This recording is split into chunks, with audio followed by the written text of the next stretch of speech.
ভারতের গণতান্ত্রিক যুব ফেডারেশন হুগলি জেলার 23তম সম্মেলনকে সামনে রেখে ধর্মীয় বিভাজন রুখে দিতে, দুর্নীতির বিরুদ্ধে লড়াই তীব্র করতে এবং মেহনতি যুবদের ঐক্য গড়ে তুলতে আজ চাপাডাঙ্গা বাসস্ট্যান্ডে প্রকাশ্য সমাবেশ করল ডিওয়াইএফআই। এই সমাবেশে প্রধান বক্তা ছিলেন ডিওয়াইএফআইয়ের রাজ্য সম্পাদক কমরেড মীনাক্ষী মুখার্জি। এছাড়া উপস্থিত ছিলেন রাজ্য সভাপতি ধ্রুবজ্যোতি সাহা, রাজ্য কমিটির সদস্য কমরেড আয়নাংশু সরকার, জেলা সম্পাদক কমরেড শুভঙ্কর দাস ও জেলা সভাপতি কমরেড সুমন মাল সহ স্থানীয় নেতৃত্ববৃন্দ। সরাসরি হুগলি জেলার চাপাডাঙ্গা থেকে সুভাষ হেমব্রমের report, Crime Press Bengal News. কারা যাচ্ছে কাজ করতে? গাঁয়ের গরিব ছেলেমেয়েরা যাচ্ছে কাজ করতে। কত বেতন? 8,000, 9,000, 5,000, 10,000, 12,000, 16,000 পাই নাকি? 15-র উপরে, 10-এর উপরে, 12-র উপরে পাই। পশ্চিমবঙ্গে এখন শুধু একটা জিনিস বেড়েছে, টোটো। এছাড়া কি বেড়েছে? গ্রাজুয়েট ছেলেমেয়েরা, পাস করা ছেলেমেয়েরা যারা ভালো গতর খাটাতে পারে, তাদের পশ্চিমবঙ্গে একমাত্র বিকল্প অর্থনৈতিক টোটো। টোটোর ভবিষ্যৎ কি আছে? তো পশ্চিমবঙ্গে পরিবহন মন্ত্রীরা, কি হবে টোটোর ভবিষ্যৎ? একটা পাড়াতে 24টা বাড়ি, 48টা টোটো। কে চালাবে, কে চাপবে কেউ জানে না। সেই টোটোদেরকে নিয়ম করে দিচ্ছে, তুমি হাইওয়েতে চাপতে পারবে না, তুমি বড় রাস্তায় মরে যেতে পারবে না, তুমি যদি বেশি দাদাগাড়ি করো তোমার চাকার হাওয়া খুলে দেবো, আর যদি তারপরেও তোমাকে রফাদফা করতে হয় তাহলে একটা সিভিক ভলেন্টিয়ারকে বিয়ারের বোতল ধরিয়ে দিতে হবে, সব ঠিক হয়ে যাবে।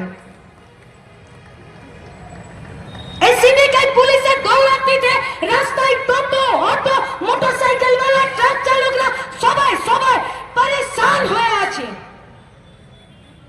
আমাদের কথা বিশ্বাস না হলে একটা দিন 1 ঘন্টার সময় নিয়ে এই গোটা হাইওয়েটা ঘুরে দেখুন, জিটি রোডগুলো ঘুরে দেখুন। এই স্কুলের সংখ্যা বাড়ছে, দিন জবাব। কারো কারো প্যান্ট ভিজে যাবে, কথা বললাম, পারবে না জবাব দিতে। সাহস না করলে পারা যাবে না, সঠিক প্রশ্ন না করতে পারলে পারা যাবে না। লড়াইটা একটা ভাষণের, একটা মিটিং এ, একটা ইনসাফ যাত্রার, একটা ব্রিগেড সমাবেশের নয়। লড়াইটা বুথের, লড়াইটা ব্লকে, লড়াইটা পঞ্চায়েতে, লড়াইটা গোটা হুগলি জেলার পৌরসভাগুলোতে দাঁড়িয়ে নিজেদের ওয়ার্ডে করার আর প্রশ্ন করার লড়াই।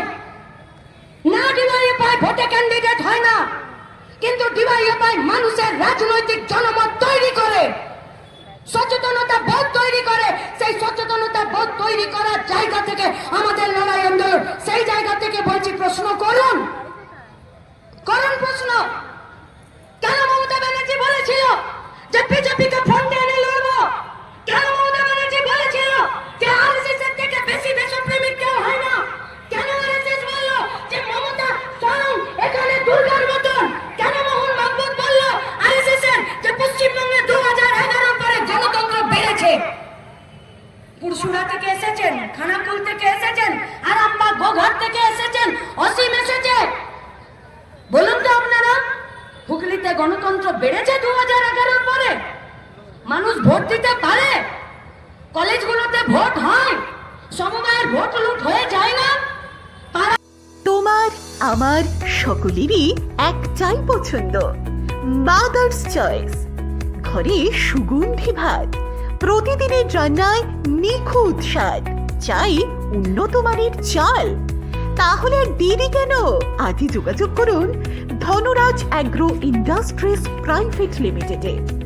আমরা আনি আপনার টেবিলে খাঁটি ও মানসম্মত চাল মাদার্স চয়েস নামে। একবার ব্যবহার করুন, আর ফিরে তাকাতে হবে না। বিশ্বাসী গোড়া, গুণগত মানে সেরা। মাদার্স চয়েস, মা যেমন চান চাল তেমনই। যোগাযোগের জন্য এখনই কল করুন 8509752023 এই নম্বরে। মাদার্স চয়েস শুধুই সেরা নয়, সবার প্রথম পছন্দ।